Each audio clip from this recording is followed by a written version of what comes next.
Alright guys, welcome into Formula 1 news. Yuki Tsunoda's teammate for 2025 has been confirmed, but the Japanese man is not especially happy about the way that he's been treated by Red Bull over these last few days, saying what more does he need to do to Christian Horner, Helmut Marko and the others to prove that he deserves a spot in that team. Red Bull are even saying now they might just have to let Yuki go because he's too good of a driver to not go to another team. Given they're not promoting him to the main Red Bull outfit, but exactly why haven't they done so given the situation we've seen over the last couple of seasons? Very much into your thoughts in the comments below. Hit the like button if you enjoy. Subscribe if you're new as always. These, by the way, are six of the rookies, the six rookies on the grid next season. It is going to be carnage potentially, and of course their date of birth as well. Even Oscar Piastri, I think, was born more recently than Fernando Alonso debuted in Formula 1. We now have six more drivers to which that will apply. So Fernando Alonso will, I think, be racing on the grid next year. 7 drivers, when he debuted in the sport in 2001, they weren't even alive. It's going to be, of course, Gabriel Bortoleto top left with Sauber,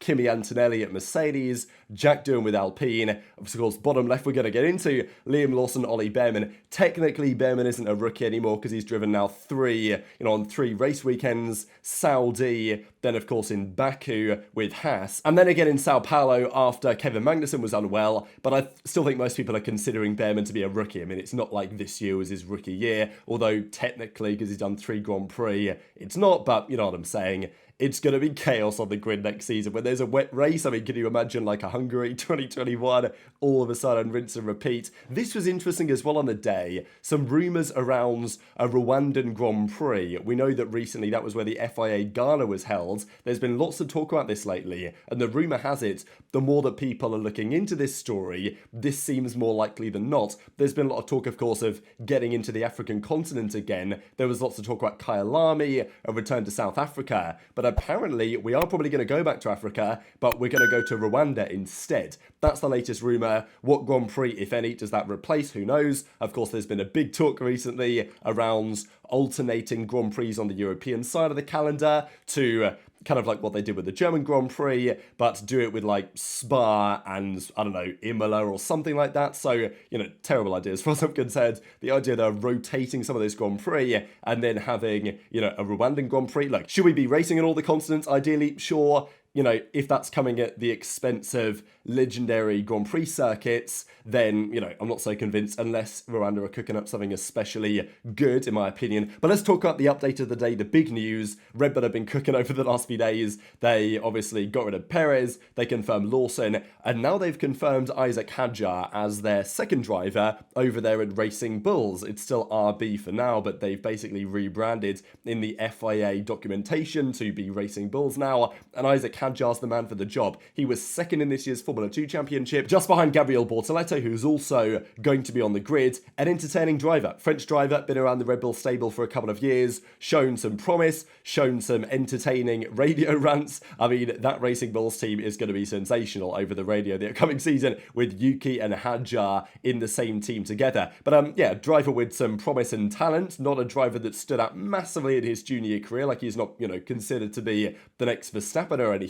But look, a driver they want to give a chance, and to be fair, if they didn't give him a seat, given the circumstances they found themselves in, that would speak very poorly to their Red Bull Junior program and to the feeling around Formula 2 in general, because, you know, you go down to the wire in a title fight, it goes down to the Abu Dhabi Grand Prix for Formula 2, the feature race, of course, as well, and then if you don't hire that guy, it does look pretty bad. So I think this is a perfectly reasonable decision. The question on whether it's reasonable or not is, should he have replaced Lawson at Racing Bulls, or should he have replaced Tsunoda? Because one of those two guys was getting promoted to Red Bull Racing, of course. So here's Isack Hadjar. That's locked in, the RB V-Carb drive for the upcoming season. And therefore, these are all your changes just to briefly look at. Only 2 teams, that being Aston Martin and McLaren, have stayed the same.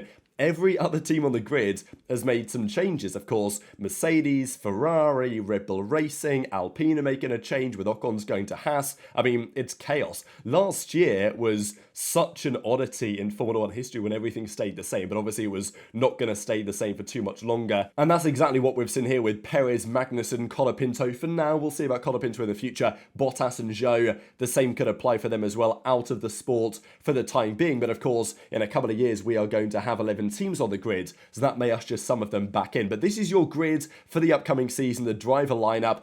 It's, yeah, if you'd have asked me to guess this back in January, I'd have had absolutely no chance at all. The Hamilton to Ferrari thing was a complete bombshell, and that laid the foundations for all of the other drama that we've seen over the last few months, especially the Sainz stuff. Perez underperforming kind of necessitated Red Bull to make some sort of a change. But of course, the question still remains, did they make the right call? Could they have got Sainz? Should they have got Lawson over Yuki? Now, Marko gives a bit more clarification into this and says the following: the engineers presented comparative figures, which we used as the basis for the decision. So they're saying that this was data-driven, why they promoted Lawson.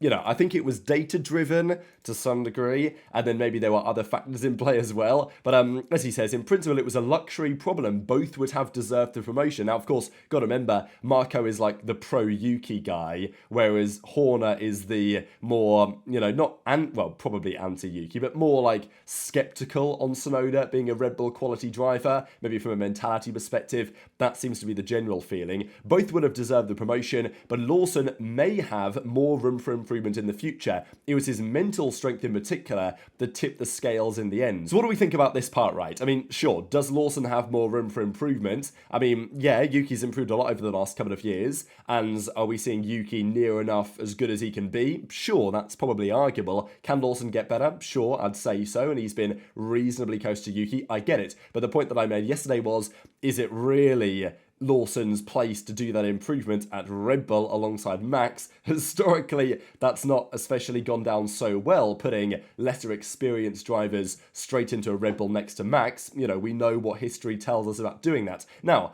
they know this, Red Bull, and they believe that Lawson has more mental strength than some of the others. That may be true. I mean, fair play to Lawson. He went, you know, wheel to wheel with Alonso in Kota, riled him up, and obviously didn't back down from the verbal fight afterwards. Same thing with Perez in Mexico, and he stuck his middle finger up at him, passing him on the home straight of his home Grand Prix. So, you know, fair play. Look, obviously it was controversial, but I definitely see what Red Bull mean, and that was a Red Bull driver thing to do as far as I'm concerned. Lawson certainly knows that as well, although he did apologise after the race, of course, to Perez, and then he went on to steal his seat anyway. And Lawson is also saying the right things to Red Bull about, like, you know, the way he's going about these things, right? Yesterday he was asked, what was your favourite ever race? And he said Abu Dhabi 2021, and then when he was asked about teaming with Max, he said, you've got to be realistic and know that Max is the fastest guy on the grid. You're not going to out-qualify him by half a second. So, look, I think that's probably a nicely said piece, because Lawson's not saying, oh, I'm going to lose to him. He's saying that I'm probably not going to beat him, certainly not easily, which is a fair assessment to take going into a season against Max Verstappen.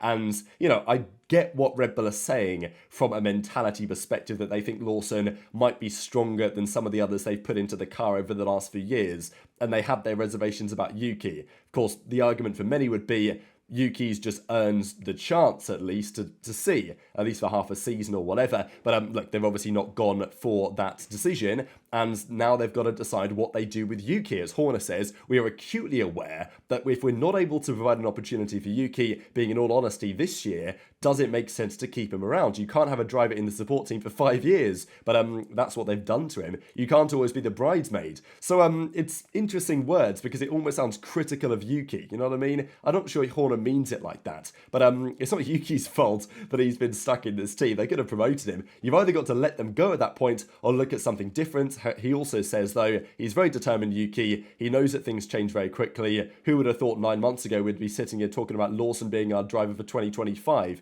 Things change quickly in the industry. But the issue is, let's say Lawson has a horrid time and Red Bull have a good car next year. Max is leading the championship, or is very close to it, and it's looking like Red Bull could be in with a fight for the constructors, and Lawson's not cutting it mid-season. Do they put Yuki in the car? Maybe, but like, if they were going to do that, why would they not do that now? I think that's my feeling, as Horner's going to say, oh, well, things can change, maybe he'll get the drive, but I'm not so convinced that's how it's going to be. I think Yuki knows, to be honest, that he's probably never going to be part of Red Bull's future plans. I did think it was quite interesting, because Lawson has very much been on like the pro-Verstappen train. Understandably, you're going to be his teammate, but Isack Hadjar was actually talking about his favourite driver, and he said the following: Lewis Hamilton's crew is just another level. The numbers are insane. He's the GOAT for me. He's my favourite driver. He inspired me so much. I think he's the most complete driver out there. Since I started single-seater racing, I got interested in Formula 1 even more, and it was clear to me that Lewis was the guy to beat and the reference for me. So I've always looked up to him as the greatest. I really love the guy, and he inspires me so much in everything I do. So I think he was even, like when he was next to Hamilton on track, when he did an FP1 session a while ago, there's a bit of this going on. So yeah, it's interesting. I mean, I'm not, obviously everyone's entitled to their own opinion. I just think it's, the dynamic there between the Lawson perspective and the Hadjar perspective, both Red Bull drivers. But, you could argue that certain things, if they are said within the Red Bull family, maybe help your promotion chances. But, at the end of the day, it's about performance. If Hadjar delivers, let's be honest, is Yuki going to beat him? Probably yes. That's what Yuki's been doing for the last several years. These are some of the numbers on that. These are qualifying head-to-head numbers. We know that RB, AlphaTauri, whatever you want to call them, their strategy has been pretty terrible historically. So using race head-to-head is maybe a little bit more blurry in terms of the lines. But these are the numbers. Over the last couple of seasons, against De Vries, against Ricciardo, against Lawson, Yuki's been 34-12 in qualifying. Now, in terms of the actual delta in like tenths of a second between him and Lawson, it was, a couple of tenths of a second. So not anything mega, but you look at the numbers and you say, Yuki's just beaten everyone he's been up against comfortably on some level, and he's not getting the drive. So, I think we get why Red Bull haven't done it on some level, but it still feels just a bit unfair to people watching from the outside. And I'm sure Yuki feels the same way. He put this out there as a statement as well. He was asked the question like, what have you got to do to get noticed by Red Bull? And it seems like Yuki is now past the point of being like, I'm sure he's kind of frustrated with Red Bull at this point. Maybe he's still holding out some hope that they put him in mid-season. But this was his chance. He did the Red Bull test. He impressed the engineers in the test. They were, impressed by him. He liked the car, whatever. Like, he said all the right things. He did all the right things in the car this season. And he's not getting the chance. So understandably, he's, probably falling out of love, if not already has done, with the Red Bull organisation. Is like, screw these guys. I'm sure that's part of Yuki's thought process right now. Whether that's fair or healthy or whatever is another question, but I wouldn't blame him for feeling that way. And I think you can kind of hear a bit of that in what he says here, saying, yeah, well, to be noticed, maybe I've got to get some pole positions and podiums every race if I want to get promoted, which of course, it's just not feasible with that car. Even Max Verstappen on a weekend where the Red Bull isn't looking so good. I mean, Qatar Sprint, for example, Max was the same driver in the Qatar Sprint as the Qatar Grand Prix. It's Max Verstappen. But in the race, he won the race relatively comfortably when the car was set up nicely. In the sprint, where the car didn't have the right setup, he couldn't even get past the Haas of Hulkenberg or whoever it was. He had a torrid time. So, we've seen this plenty of times, and a driver can't perform miracles in a car that isn't fast enough. You can only maximize its theoretical potential. And Yuki is obviously saying that to prove to Red Bull that he deserves the drive in the main team, he would have to do something literally impossible in that RB, assuming that all of the top teams don't just crash each other out of the first corner and allow Yuki through, hypothetically. So, I don't know, tweet your thoughts in the comments below. My read is that Yuki understandably now has kind of passed the point of no return of frustration with Red Bull and is, I'm sure now, plotting his way out of the team. And Red Bull, I imagine, will be feeling similarly. But for Yuki, where next is the question? Because Red Bull, whether you think that their decision is fair and it's just unlucky for Yuki, whether you think that, their decision is not reasonable, the reality is that he's not at favour in that team. He was probably holding out for this opportunity as his chance, a team with Max, replace Perez. It looked like it was coming, that Perez was going to go. Yuki was holding out for the chance exactly when this happens. That situation happens, and he doesn't get the drive. So now he'll be looking elsewhere. We've talked Aston Martin, of course, given the Honda stuff. There's also Alpine, maybe could be interested in the near future. I would be semi-surprised if Flavio Briatore isn't even at least having those conversations. There's Cadillac. There's maybe other teams as well that could consider his services, but it's not clear that he's going to get the drive that he wants. I think the chance of getting the top driver that he wanted was probably at Red Bull, and that opportunity, it seems now, is going to be slipping away. So tweet your thoughts in the comment section below. As I say, though, these are your 6 drivers making their full-time debuts. Lawson, Behrman, Antonelli, Bortoleto, Doohan, and Hadjar. So, pretty mega. Which rookie's going to perform the best? Arguably the one in the best car. I think my highest hopes here are probably for Behrman and Antonelli. I think Behrman could do a good job in the Haas. I'm excited to see how good this Antonelli kid really is, based on what Mercedes and people have been saying. Obviously, the Lawson dynamic is interesting, but, he's not going to beat Max. It might get kind of ugly. We'll see. It's happened in the past. Bortoleto, Verstappen, I'm excited to see his prospects, but he is at a Sauber team that isn't necessarily going to be that good.